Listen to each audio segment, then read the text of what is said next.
काश सास होती। अरे यार, मेरी सास ने मुझे परेशान कर दिया है। ये सास नाम की बला ना होती ना तो सब कितना अच्छा होता। ऐसे ऐसे तो कई डायलॉग आपने हर बहू के मुंह से सुने ही होंगे, पर सभी बहुओं की ऐसी किस्मत कहाँ हो पाती है। किसी के सर पर ननद नाम की तलवार झूलती रहती है, तो किसी के सिर के ऊपर उसकी सास नाचती रहती है, तो किसी के घर में ये दोनों बलाएं जीना मुश्किल कर देती हैं।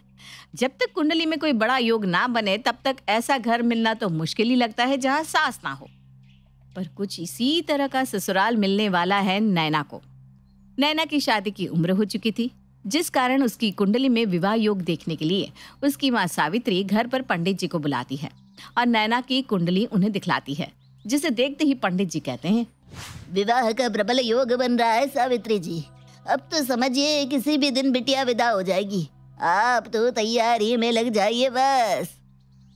पर कैसा ससुराल मिलेगा मेरी बेटी को पंडित जी? कुंडली देखकर ये भी पता चलता है क्या? लड़की की कुंडली तो इतनी साफ सुथरी है कि पूछिए मत। ससुराल में लड़कियों की संख्या बहुत कम होने वाली है। सास का घर तो खाली बैठा है, तो सास तो होगी ही नहीं।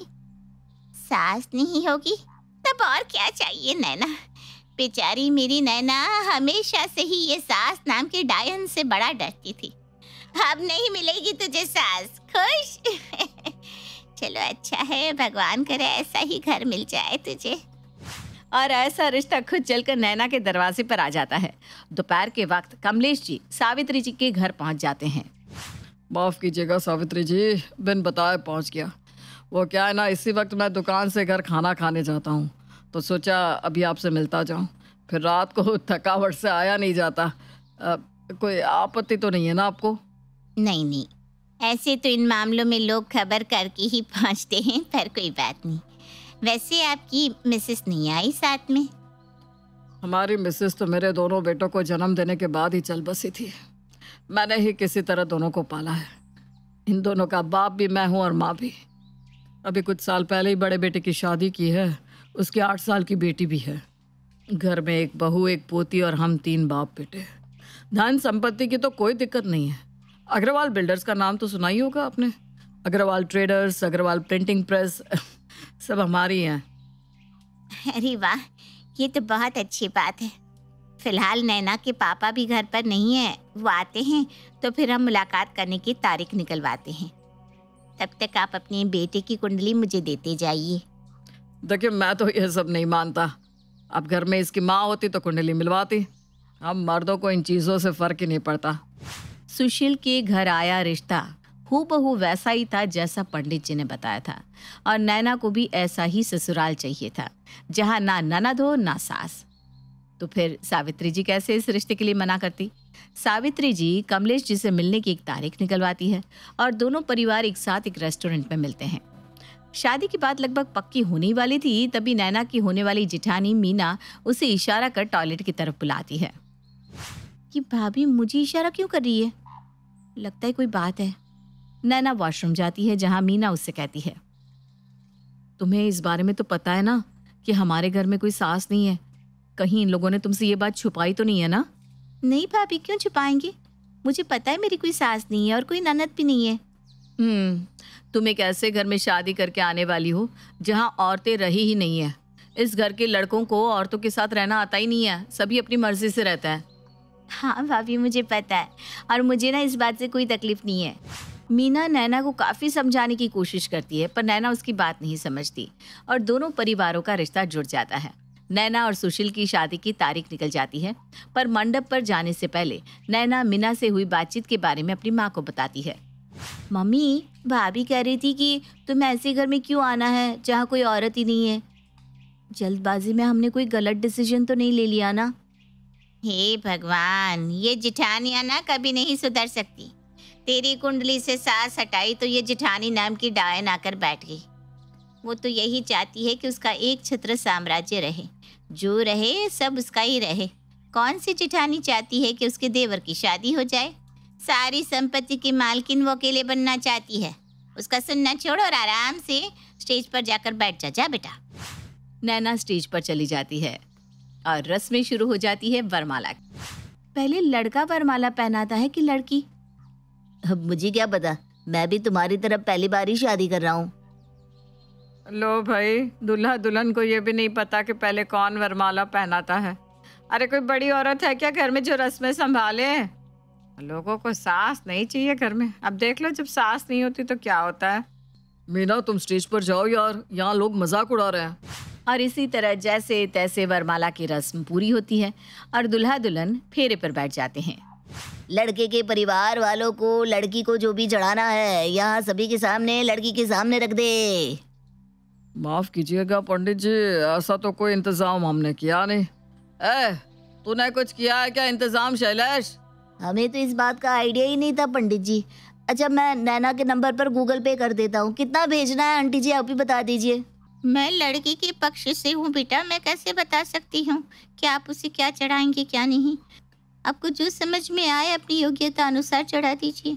वैसे कम से कम आपको डायमंड की फुल सेट तो चढ़ानी चाहिए थी।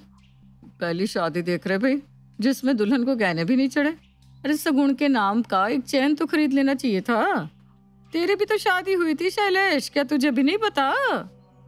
तो मेरे ससुराल वालों ने मुझे कौन से गहने चढ़ाए थे आंटी जी? लगता है आप भूल गई, ये हाफ पैंट में शादी करने आ गए थे। आज तो फिर भी कोट पैंट पहन कर आए। एक शादी का एक्सपीरियंस का यही तो नतीजा है। सभी के बीच नैना और उसके ससुराल वाले मजाक का पात्र बन जाते हैं, पर शादी तो होनी ही थी। हल्दी चढ़ी हुई लड़की कभी बिना विदा हुए रुकी है क्या? और इसी तरह नैना विदा होकर कमलेश के घर की बहू बन जाती है। नैना सुशील के साथ अपने ससुराल की चौखट पर पहुंचती है, पर वहां गृह प्रवेश के लिए कोई नहीं था। यहाँ क्या खड़ी हो, चलो अंदर चलो, मुझे नींद आ रही है। बिना गृह प्रवेश की रस्म के मैं अंदर कैसे चली जाऊं सुशील जी? और कुछ देर बाद एक थाली में एक दिया लिए मीना रिंकू के साथ वहां आती है। नहीं चाची आ गई, नहीं चाची आ गई। माफ कीजिएगा देवर देवरानी जी, अब मुझे शादी की रस्में भी देखनी थी और यहाँ कोई सास तो है नहीं जो हमारे पीछे से बहू के स्वागत की तैयारी करके रखे। और ऊपर से ये रिंकू है कि मान ही नहीं रही, परेशान करके रख दिया इसने मुझे। गृह प्रवेश के नाम पर मीना नए विवाहित जोड़े की आरती उतारकर उन्हें अंदर बुला लेती है। नैना को लगा था कि रात में उसके ससुराल में न जाने कितने सारे फंक्शंस होंगे, पर जिस घर में हमेशा से लड़के ही रहे हो वहाँ कैसे फंक्शंस और कौन ही करे? वहाँ तो काम बिखरा हुआ रहता है, बस काम। नैना जैसे ही अपने कमरे में जाती है, वो क्या देखती है? कपबोर्ड के सारे कपड़े बिस्तर पर फैले हुए हैं। ड्रेसिंग टेबल पर परफ्यूम की जगह दर्जनों चाय के कप रखे हुए हैं और न जाने कितने पुराने, जिनको वहां से उठाकर धोने में भी नहीं डाला गया था। बाप रे बाप, कितनी गंदगी मचा रखी है। और ये तो आती ही सो गए। मैं चेंज कर लेती हूँ। नैना जैसे ही बाथरूम में जाती है तो वो धड़ाम से फिसल कर फर्श पर गिर जाती है। गिरती भी कैसे ना, फर्श पर साबुन के मोटे मोटे लेयर्स जो जमा हो चुके थे। ये बाथरूम कितने सालों से नहीं धुला है, और ऐसे बाथरूम में सुशील जी नहाते कैसे हैं? ओ गॉड, इस आदमी को तो जरा भी हाइजीन मेंटेन करना नहीं आता। बेचारी नैना अपनी शादी की पहली रात अपनी कमर और पैरों में ऑइंटमेंट लगाकर बिताती है। अगली सुबह 9 बज गए।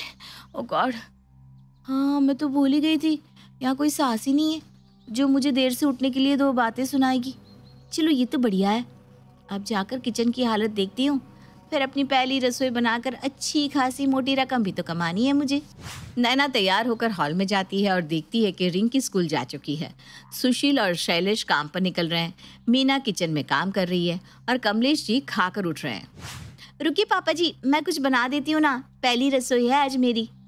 ये सब तेरी सास होती तो होता, पर अब तेरा इतना ही मन है तो टेबल से बिस्किट ला कर दे दे मुझे, वही तेरी पहली रसोई समझ कर खा लूंगा।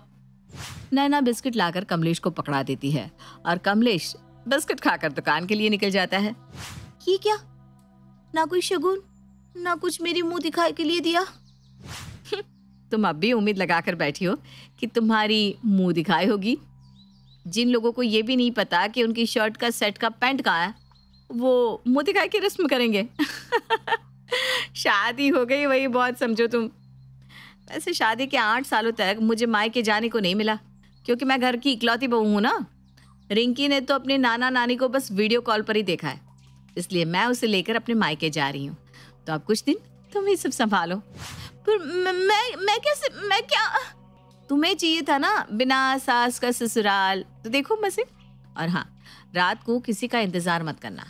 कभी कोई 1 बजे आता है, कभी 2, कोई आता ही नहीं। खास करके देवर जी, हफ्ते में 3 ही दिन वो घर पर मिलते हैं। ये कहकर मीना रिंकी का हाथ पकड़कर अपना सामान लिए अपने मायके निकल जाती है। चलो ठीक है, उतना भी मुश्किल नहीं है, हो जाएगा मैनेज।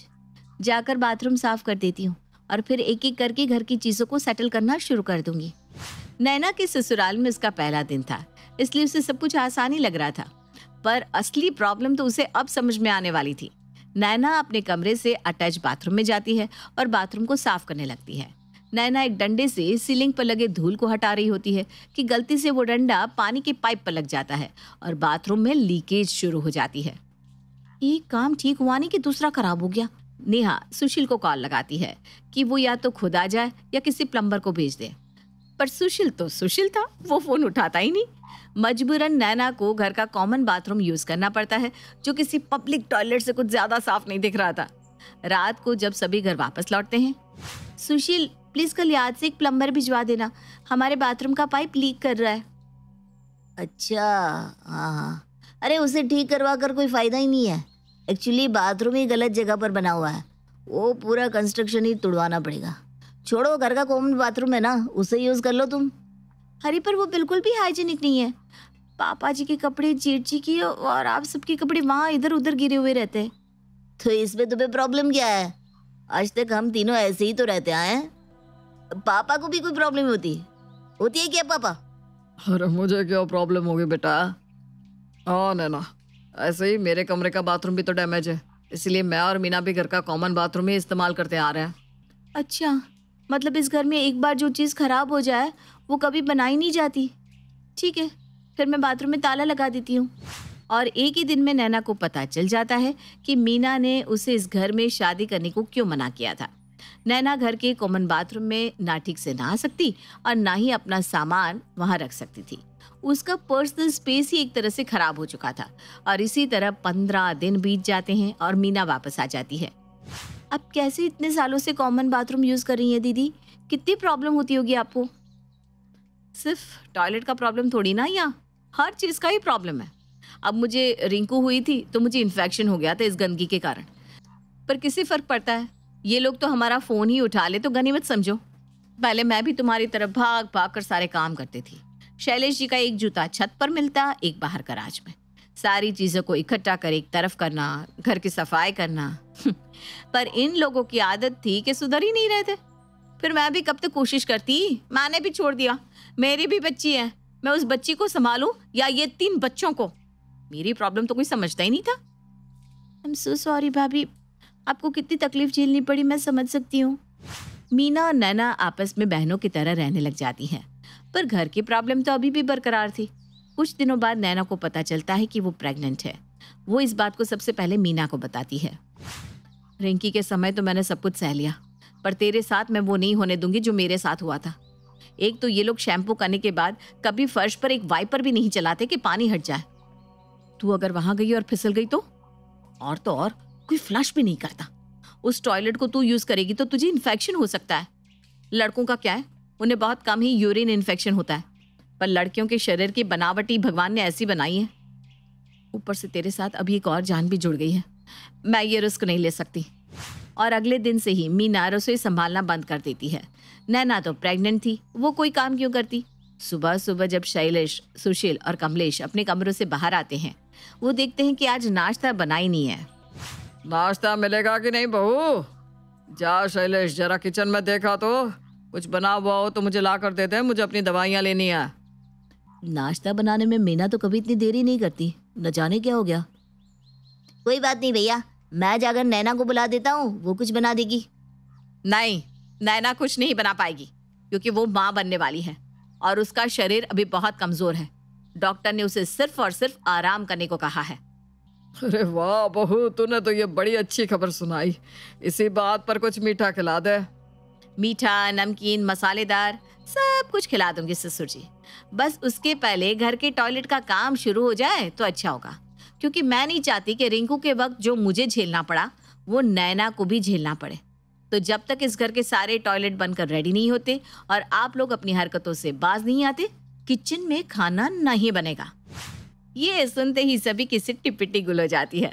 बिना खाए कोई कितनी ही देर रह सकता था। सुशील और शैलेश समझ जाते हैं कि उनकी लापरवाही अब उन पर ही भारी पड़ने वाली है। मीना ने अगर किसी बात की जिद पकड़ ली तो जब तक वो पूरी ना हो वो मानने वालों में से नहीं है। मुझे लगता है हमें कल ही प्लम्बर को बुला लेना चाहिए। पर भाभी भी क्या करती भैया, हमने भी कुछ ज्यादा ही लापरवाही कर दी थी। और अब तो ये नैना की हेल्थ का सवाल है, कल ही बाथरूम का काम शुरू करवा देते हैं। और अगले ही सुबह घर में प्लम्बर आ जाते हैं और फौरन बाथरूम ठीक करने का काम शुरू हो जाता है। सिर्फ बाथरूम से नहीं होगा, आप लोगों को अपनी चीजों का खुद से ख्याल भी रखना पड़ेगा। मैं और भाभी अकेले सब कुछ नहीं कर सकती। हमारे पेट में खाना चला जाए तो हम वो भी कर लेंगे, तुम टेंशन मत लो। मीना के एक्सटेंड के बाद सभी लाइन पर आ जाते हैं और अपनी चीजों को ढंग से रखना भी शुरू कर देते हैं। अब तो खाना मिल जाएगा ना मीना, कि कुछ और भी करना है? हर कुछ इस तरह मुझे सास नहीं चाहिए कहने वाली नैना कहती है, काश सास होती।